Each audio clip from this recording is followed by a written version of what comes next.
Hello, Starlight. Okay, we're going to get started with the Sunday school lesson, which is the first Sunday in June, June 6th. The title of the lesson is Joshua Commands the Sun to Stand Still. Lesson text is coming from Joshua, the 10th chapter, verses 1 through 15. And the golden text reads, "And there was no day like that before it or after it, that the Lord hearkened unto the voice of a man, for the Lord fought for Israel." That's Joshua 10 and 14. I'm going to read the introduction. I'm going to whisper a word of prayer and get into the lesson. There are only 24 hours in a day is a well-worn cliche, but an unavoidable reality. So much so that tips for making better use of those few hours keep coming every day.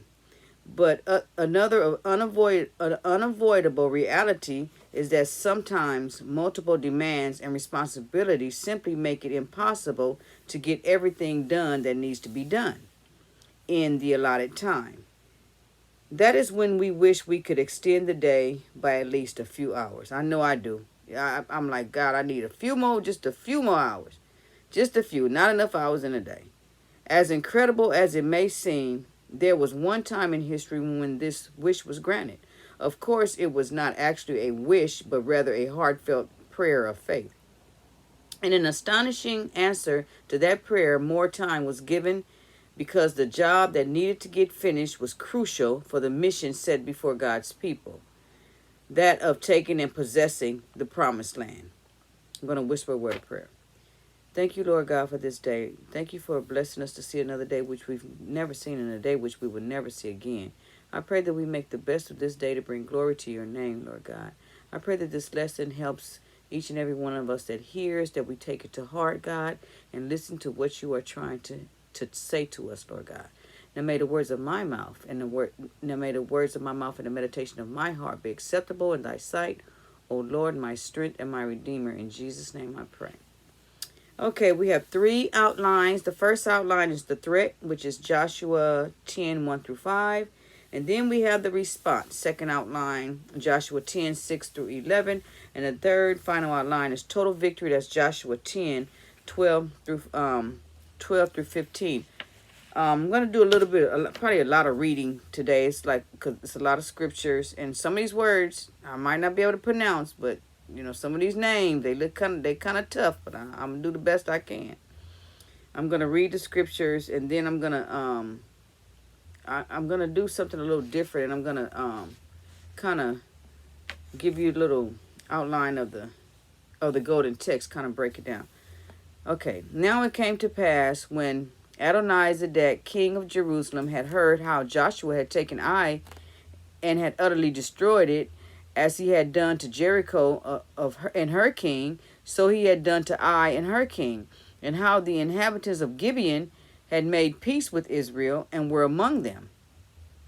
That they feared greatly because of Gibeon. They feared greatly because Gibeon was a great city, as one of the royal cities, and because it was greater than Ai, and all the men thereof were mighty. Wherefore Adonizedek, king of Jerusalem, sent unto Hoham, king of Hebron, and unto Piram, king of Jarmuth, and unto Japhiah, king of Lachish, and unto Debir, king of Eglon, saying, Come up unto me, and help me, that we may smite Gibeon, for it hath made peace with Joshua and with the children of Israel. So we're going to see that all these kings, like 5 of them, that came together to go against, that they may, smite Gideon. For it had made peace with Joshua and with the children of Israel. Therefore the 5 kings of the Amorites, the king of Jerusalem, the king of Hebron, the king of Jarmuth, and the king of Lachish, the king of Eglon, gathered themselves together and went up, they and all their host, and encamped before Gibeon, and made war against it. And the men of Gibeon sent unto Joshua to the camp of Gilgal, saying, Slack not thy hand from thy servants. Come up to us quickly, and save us, and help us, for all the kings of the Amorites that dwell in the mountains are gathered together against us. So Joshua ascended from Gilgal, he and all the people of war with him, and all of the mighty men of valor. And the Lord said unto Joshua, fear them not, for I have delivered them into thine hand. There shall not be a man of them that stand before thee. God was just letting him know, I'm going to fight for you. Joshua therefore came unto them suddenly, and went up to Gilgal all night. And the Lord discomfited them before Israel, and slew them with the great slaughter at Gibeon, and chased them along the way that goeth up to Beth Horon, and smote them at Azekah, and unto Makkedah. And it came to pass, as they fled from before Israel, and were in the in the going down of Beth Horon, and that the Lord cast down great stones from heaven upon them unto Azekah, and they died. They were more which died with hailstorms than they which with they whom the children of Israel slew with the sword. So it was saying that more of them died from the hail storm than those that died by being killed by the sword from the children of Israel. Then spake Joshua to the Lord in the day when the Lord delivered up the Amorites before the children of Israel. And he said in the sight of Israel, Sun, stand still, thou still upon Gibeon, and thou moon in the valley of Ajalon. And the sun stood still, and the moon stayed, until the people had avenged themselves upon their enemies. Is not this written in the book of Jasher? So the sun stood still in the midst of heaven, and hasted not to go down about the whole day. So that the sun stood up for the whole day. And there was no day like that before it or after it, that the Lord hearkened unto the voice of a man. God, he hears our prayers and he answers our prayers, but he doesn't take any commands or anything from man, but he listened to Joshua. And there was no day like that before it and after it, that the Lord hearkened unto the voice of a man. So it's like there was no day like that before. There's no day like that after, that the Lord hearkened unto the voice of a man.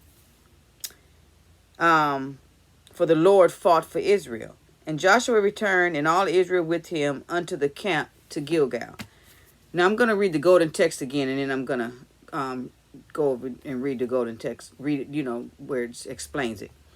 And there was no day like that before it or after it, that the Lord hearkened unto the voice of a man. For the Lord fought for Israel, and that's Joshua 10 and 14. And I'm just gonna read, from the expositor. It's talking about, it's the golden text, and it illuminates it. It helps us to understand the golden text. After the death of Moses, God commissioned Joshua, Moses' assistant, to be the next leader of Israel. So we know when after Moses died, then Joshua was the next leader, and he had a hefty task ahead of him.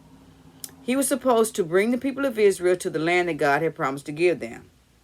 This meant that it was time for battle, because of course they got to fight. They're not going to just give them the land. They got to fight for it. So now it's time for battle.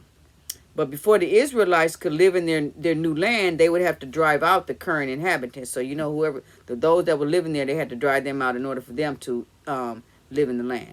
So God's main words to Joshua were to be courageous and to follow his commands.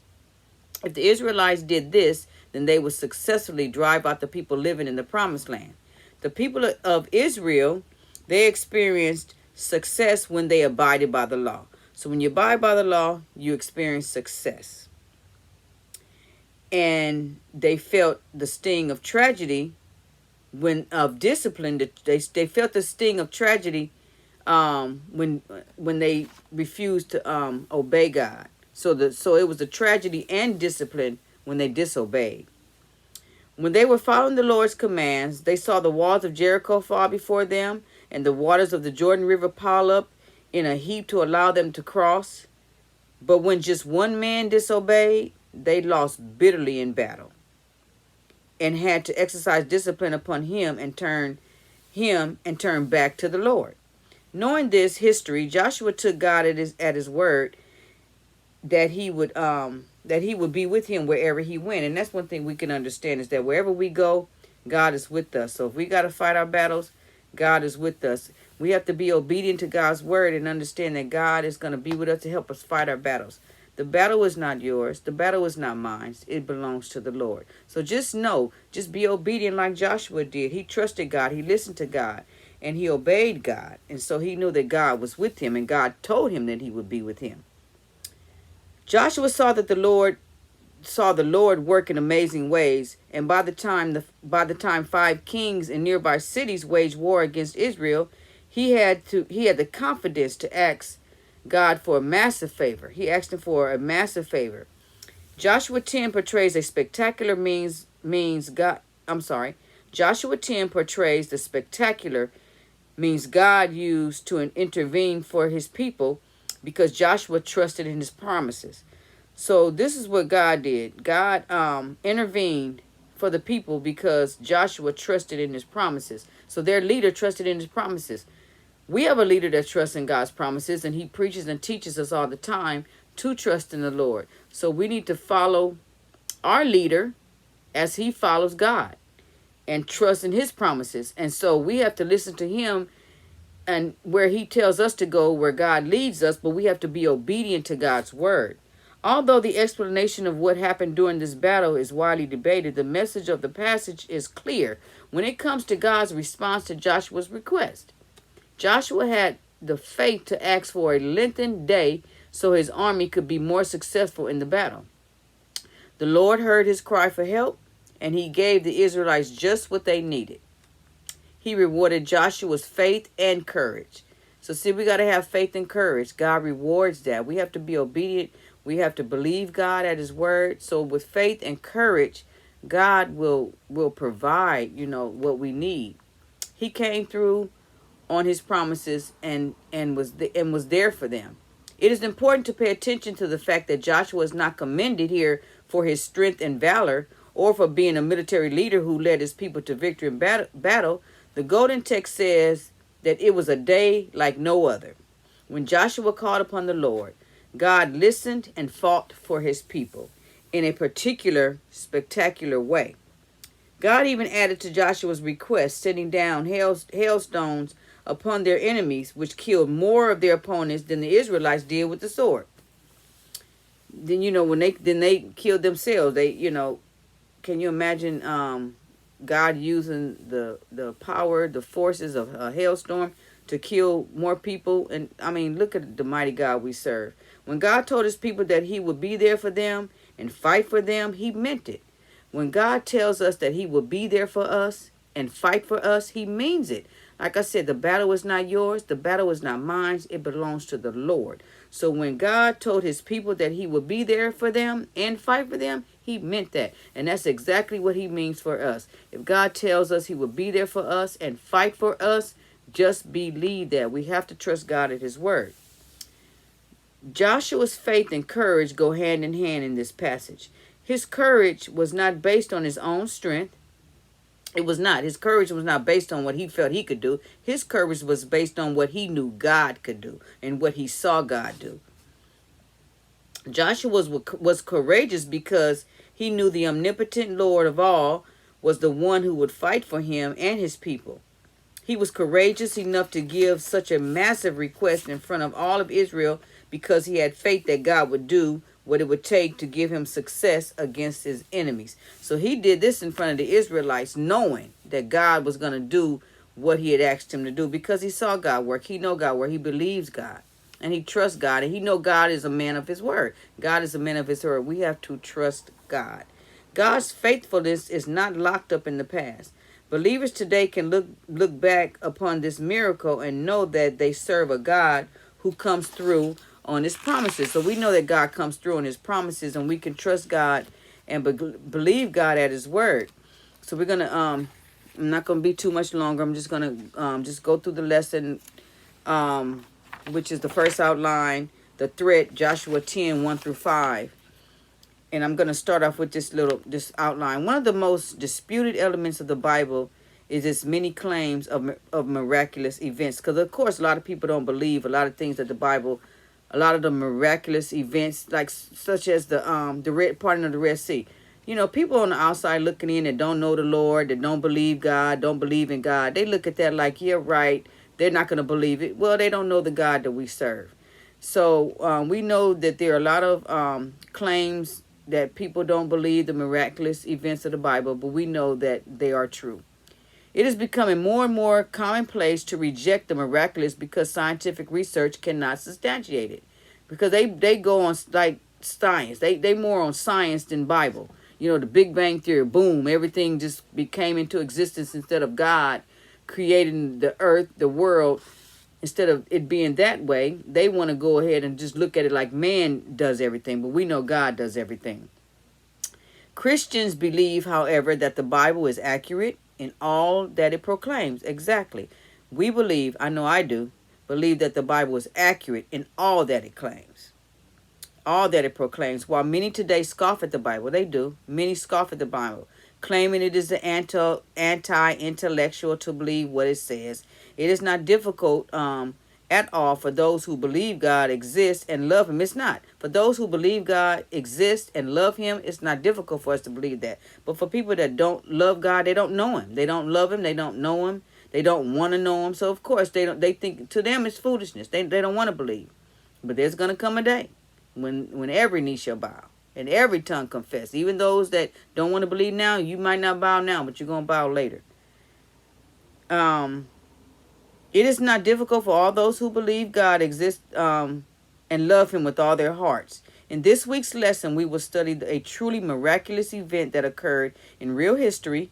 While it is not easily explained or even understood, it should not be considered out of the realm of reality either.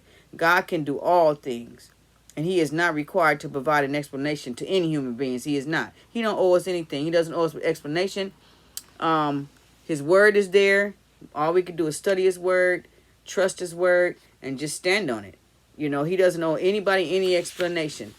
So you just have to take him at his word. You either believe him or you don't. It's just simple as that. First was the thread, verses 1 through 5. Now it came to pass when Adonizedek, king of Jerusalem, had heard now Joshua had taken Ai and had utterly destroyed it. And as he had done Jericho and her king, so he had done Ai and her king. And now the inhabitants of Gibeon had made peace with Israel and were among them. So now Gibeon was a part of, he made peace with Israel, and now they were among them, so they were with them. They feared greatly, because Gibeon was a great city, as one of the royal cities, and because it was greater than Ai, and all the men thereof were mighty. Wherefore Adonizedek, king of Jerusalem, sent to Hoham, king of Hebron, and Piram, king of Jarmuth, and unto Japhia, king of Lachish, and unto Debir, king of Eglon, saying, Come up unto me, help me, that ye may smite Gibeon, for it hath made peace with Joshua and with the children of Israel. Therefore the 5 kings of the Amorites, the king of Jerusalem, the king of Hebron, the king of Jarmuth, the king of Lachish, the king of Eglon, all of them gathered themselves together and went up, and all of the host, and they encamped before Gibeon and made war against it. Just reading, just introducing this a little bit. Israel faced a daunting enemy in the 5-nation federation led by King Adonizedek of Jerusalem. This was well before David captured Jerusalem and made it Israel's capital. So listen close, because I was kind of wondering, like, Jerusalem, but now, but reading the lesson, that's why it's important to study. So when you read the lesson, then you understand. I'm going to read it again. Israel faced a daunting enemy in the 5-nation federation led by King Adonizedek of Jerusalem. So he was the king of Jerusalem. Now this was well before David had captured Jerusalem and made it Israel's capital. Okay?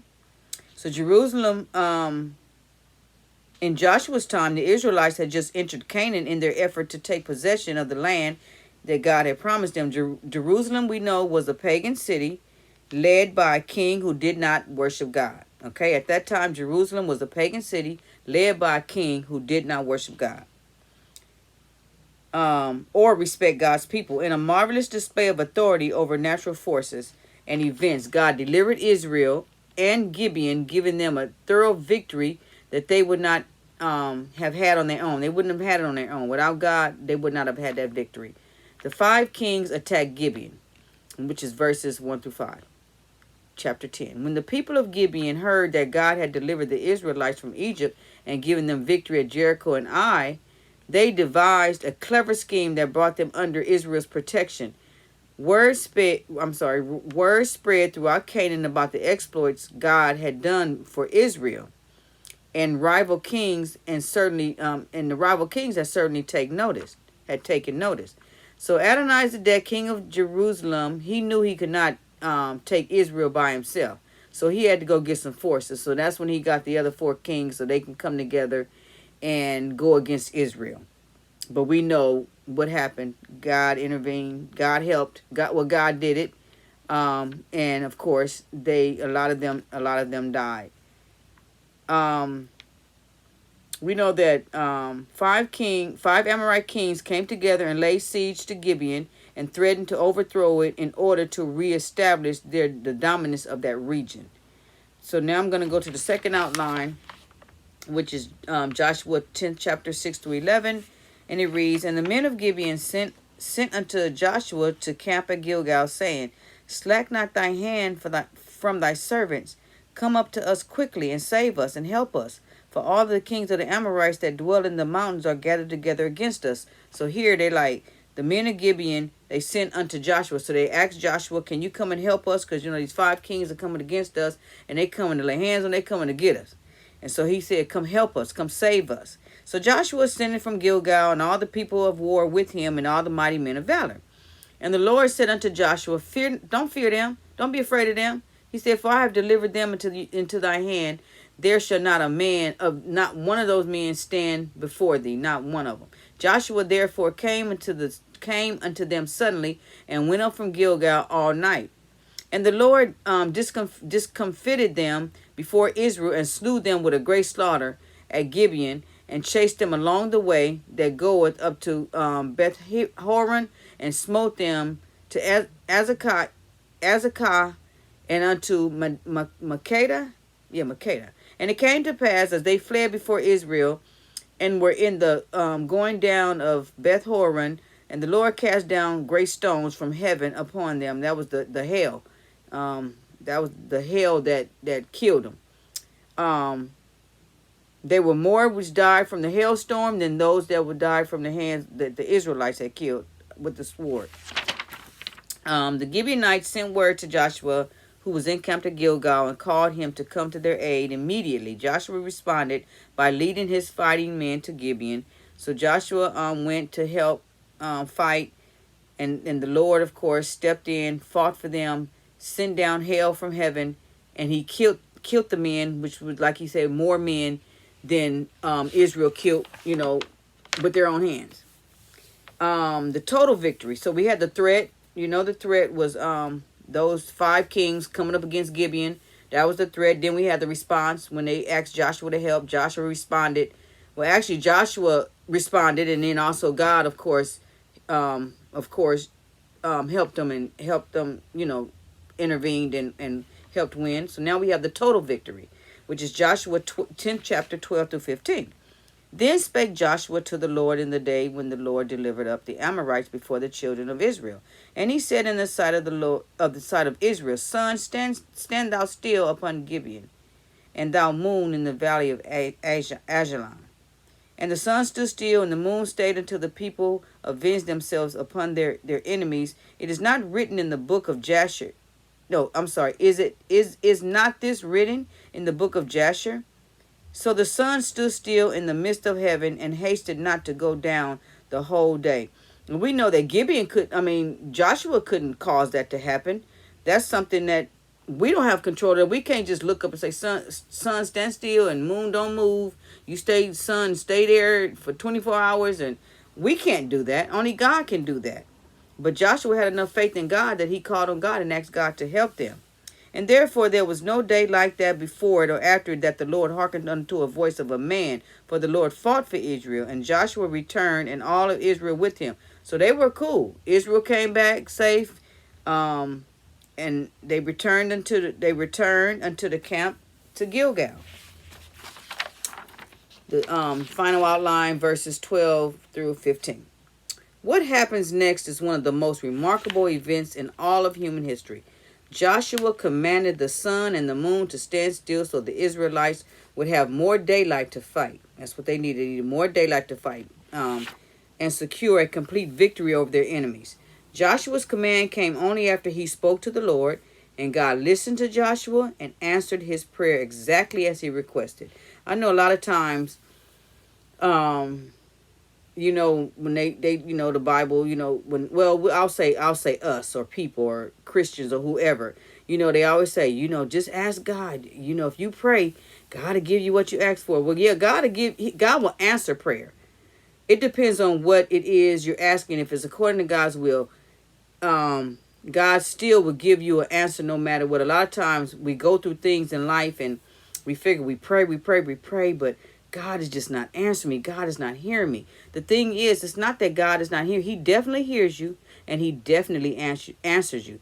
God tells you he answers prayer. The thing is, it's just not always what we expect to hear. We always want God to answer our prayers exactly like we want it. Sometimes it's not what we want. But it's not that he didn't answer, but he answers it according to how he chooses to answer. So just don't think that God does not answer prayer, because he does. It's just that he might not answer it the way we request. But in this instant, Joshua, he spoke to the Lord, and God listened to Joshua, and God answered Joshua exactly what he asked for. And he asked God to ask for the sun and the moon to stand still, so that Israelites could have more daylight, so that they can fight and come out victorious.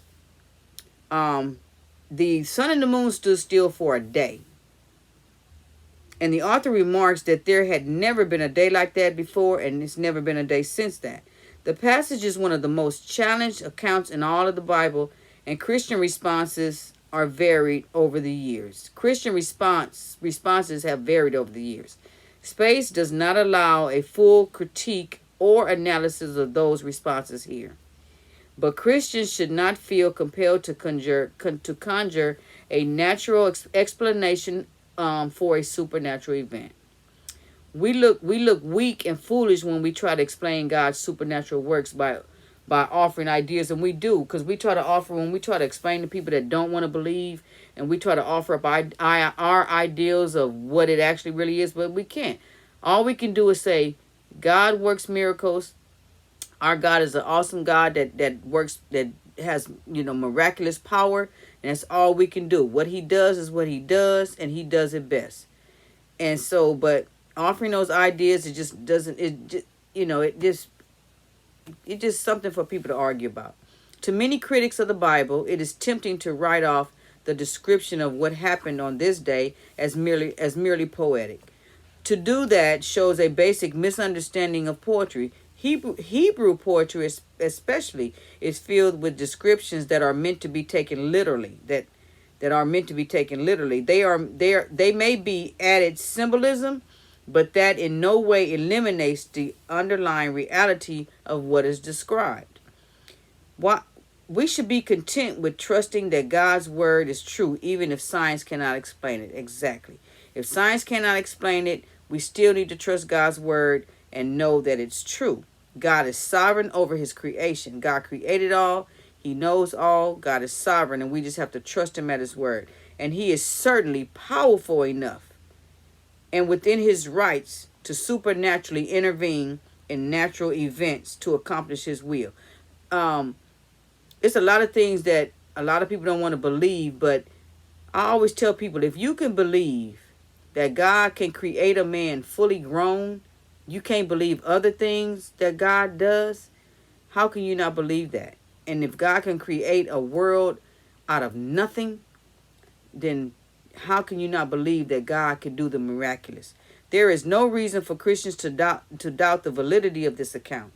At this event was chronicled in at least two different sources: Joshua and the book of Jasher, an ancient writing that no longer extant. After defeating the Amorite armies and delivering the Gibeonites, Joshua returned to Gilgal with his army. The way was now clear for the conquest of southern Canaan, and eventually all the land God had promised them through both Abraham and Moses. So the way was now clear for the conquest of southern Canaan. They could now take the land. The enemy that opposes us may seem large and imposing, but we have guaranteed ultimate victory as we trust the Lord to protect and provide for us. Nothing is impossible for God, and we know this.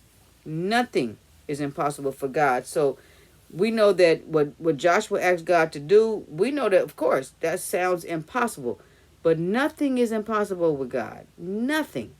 So with that being said, I just want to say that I pray that someone was helped with this lesson. I pray that you continue to trust God and believe his word and continue to pray and know that God will answer your prayers. May God bless you and keep you.